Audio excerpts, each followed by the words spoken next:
Because our fourth panelist is not available right now due to academic commitments, now I will give the floor to our foreign colleagues. The first is Dr. Gianluigi Segalerba with the title of his presentation, Aspect of Plato's Theory of the Soul on Soul Constitution, Education and Developments. Или на български аспект от Платоновата теория за душата, за конституцията на душата, образованието и политическото развитие. So, yes.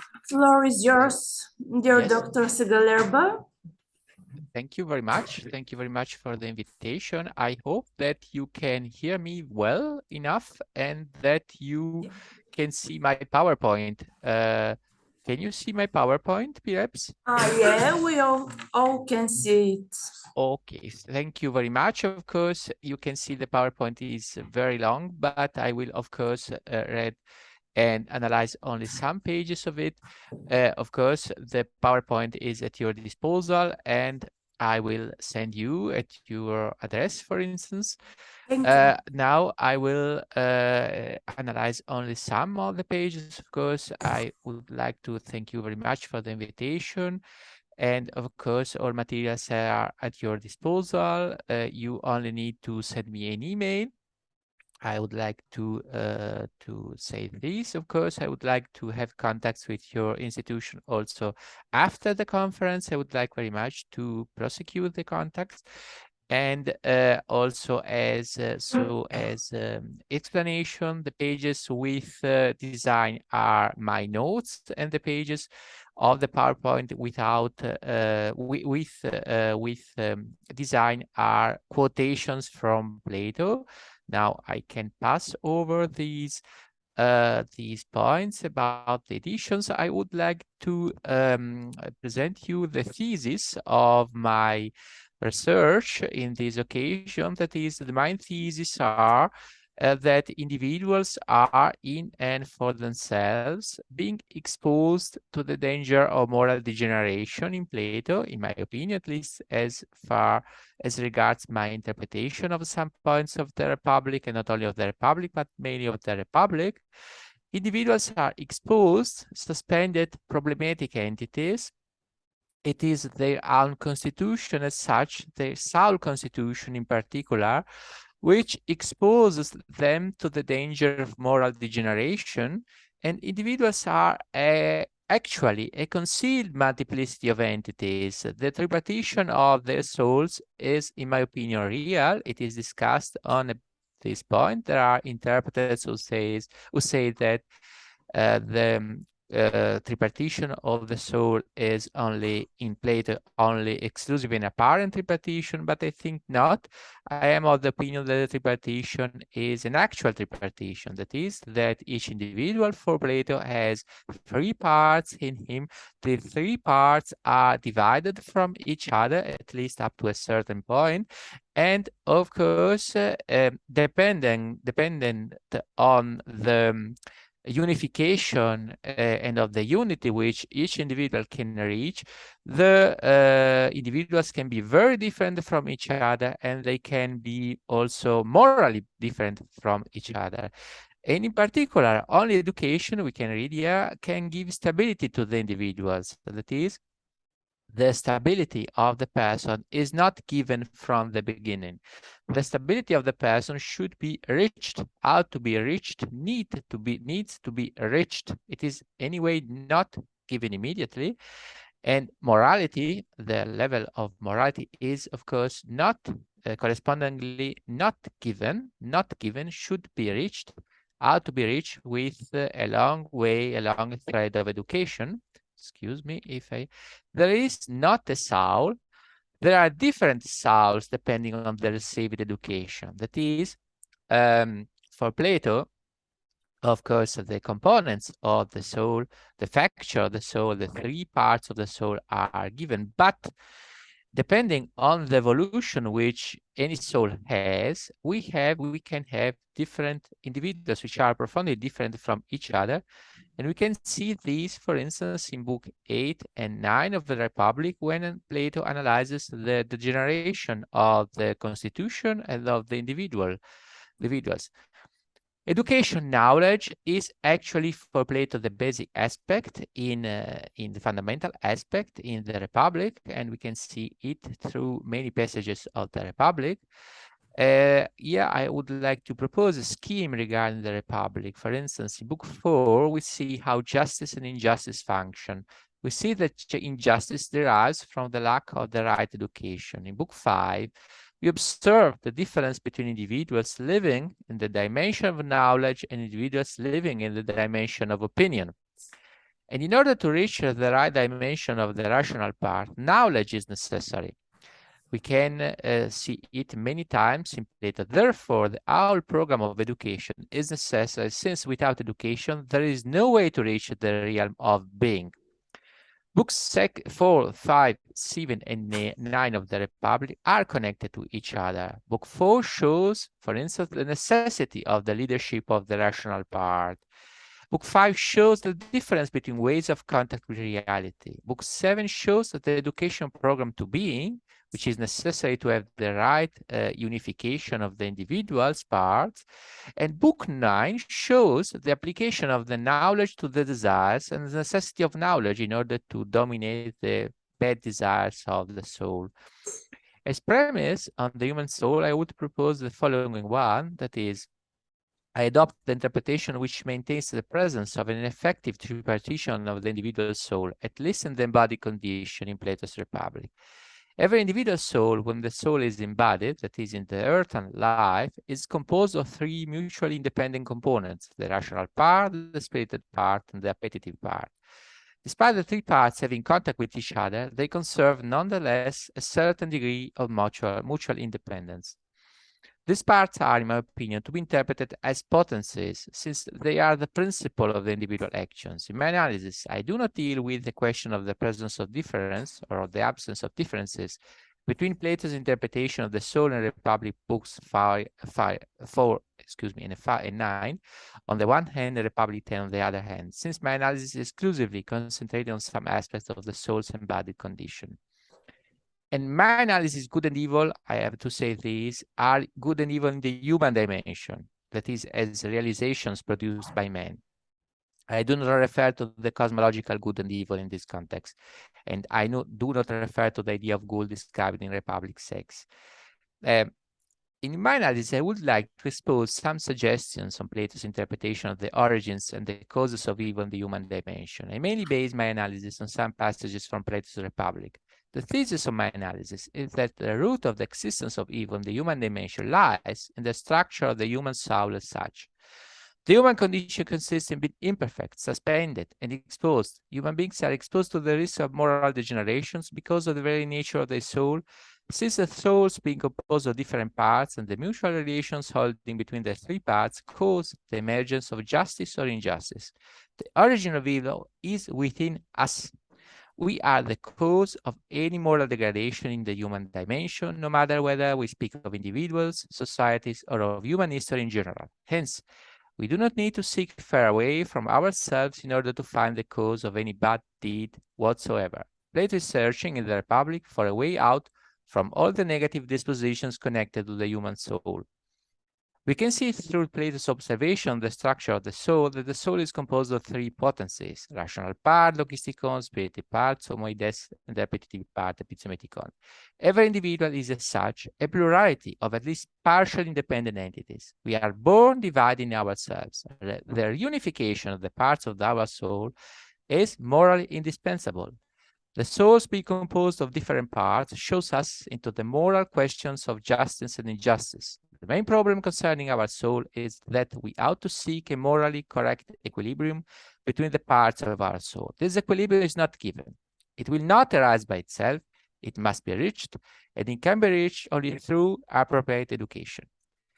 The relations between these three parts can be characterized by harmony if the rational part exercises the leading authority. This state is the condition of justice. The parts can find themselves, so, in conflict with each other, without, consequently, the rational part being able to exercise the duty of leadership. Whenever a condition of conflict between the parts comes about, the soul is thrown in the condition of injustice.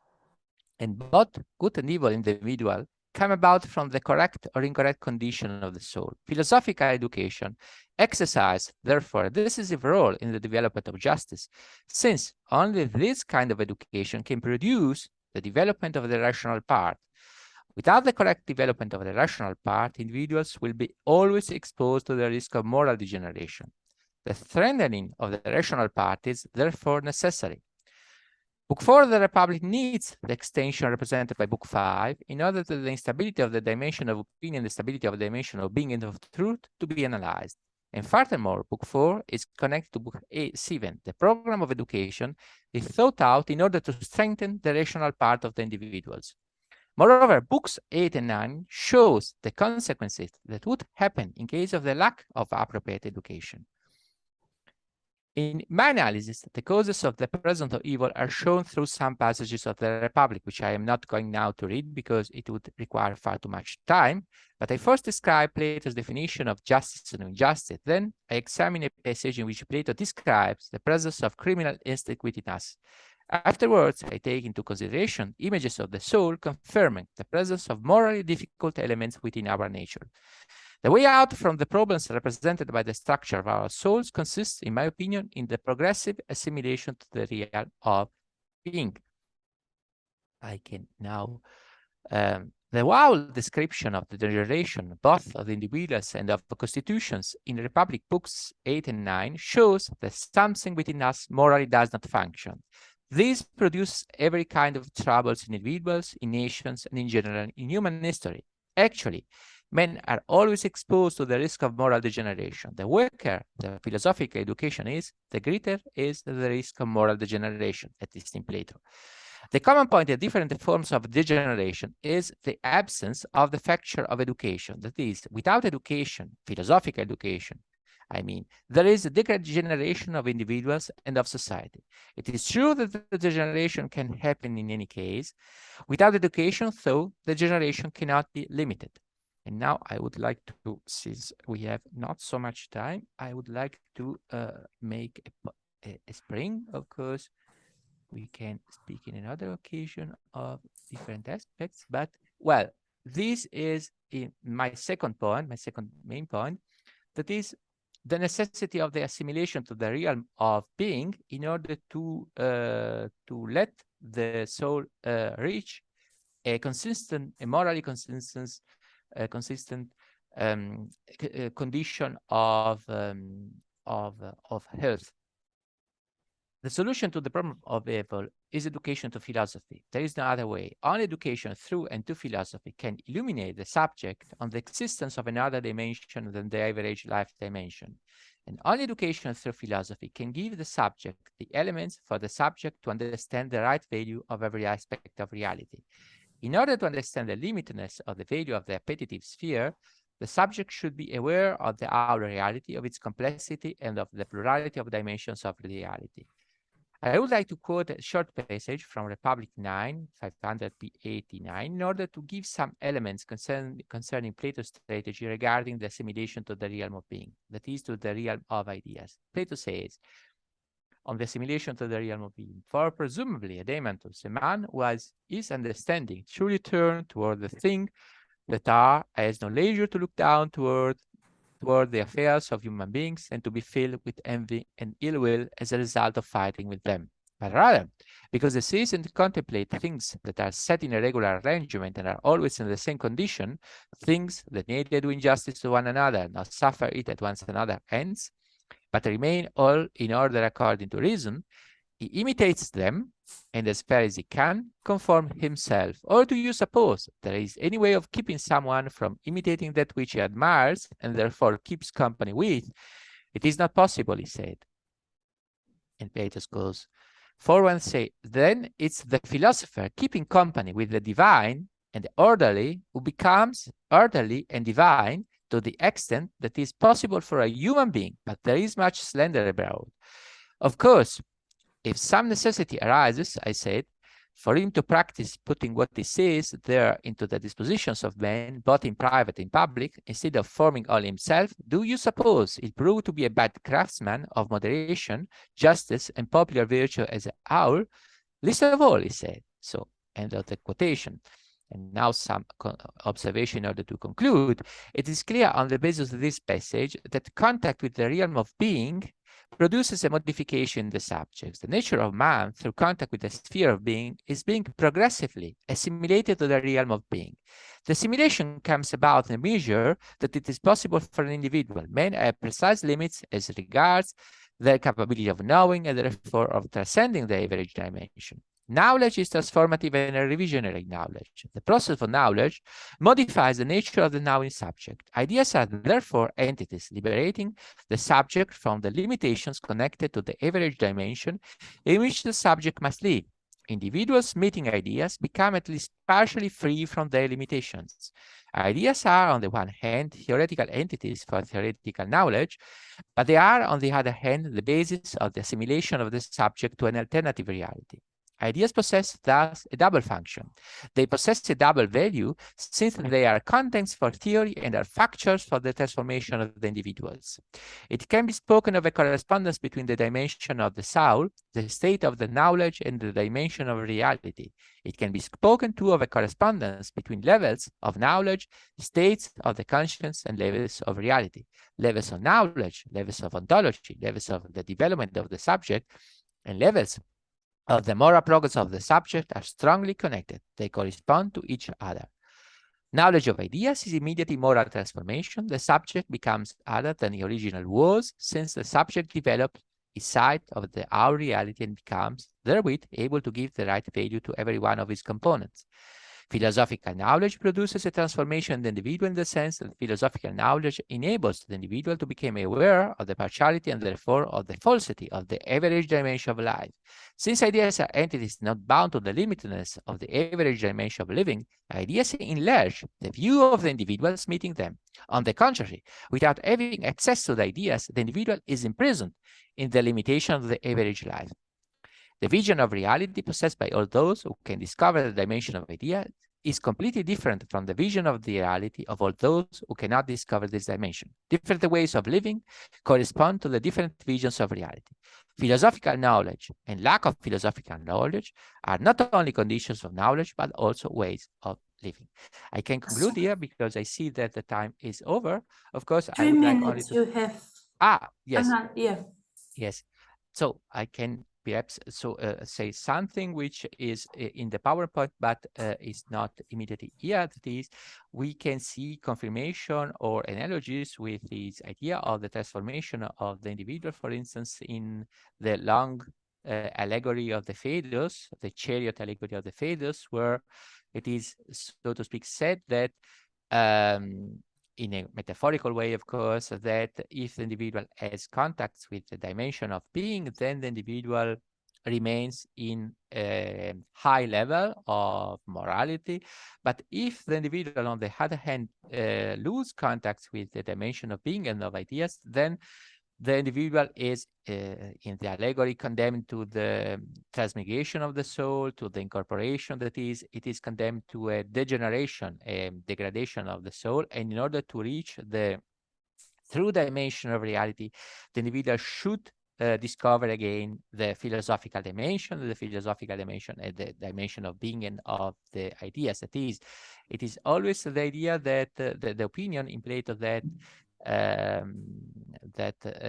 to the knowledge of ideas of being correspond also a moral elevation of the individual, and on the other hand, to the loss of the dimension of being of idea, there is a loss of a degradation of the moral level. Yeah, I have said something. So if a person do not have a philosophical education at her disposal, she is not able to stand up to the sphere of evil desires. At least she will always be exposed to the danger of evil desires. This does not mean that a person without philosophical education will unavoidably be or become evil. It only means that this person will not possess the due instruments against evil desires or evil influences if these desires or influences come about. Every kind of dominance of the evil component in the soul is due to ignorance. It is due to the lack of philosophical education. If the rational part is educated, the rational part can defeat the impulses of the evil component in the Republic. And we have many passages about this argument, but through education, the rational part is able to understand the presence of an evil component, the partiality of the impulses of the evil component, and the danger of the impulses of the evil component. I think time is over now, and of course, I would like to thank you very much for the invitation, and I hope that we can have contacts in the future. Thank you very much. Thank you very much, Dr. Segalerba, for giving us this vast background of Plato's theory of the soul.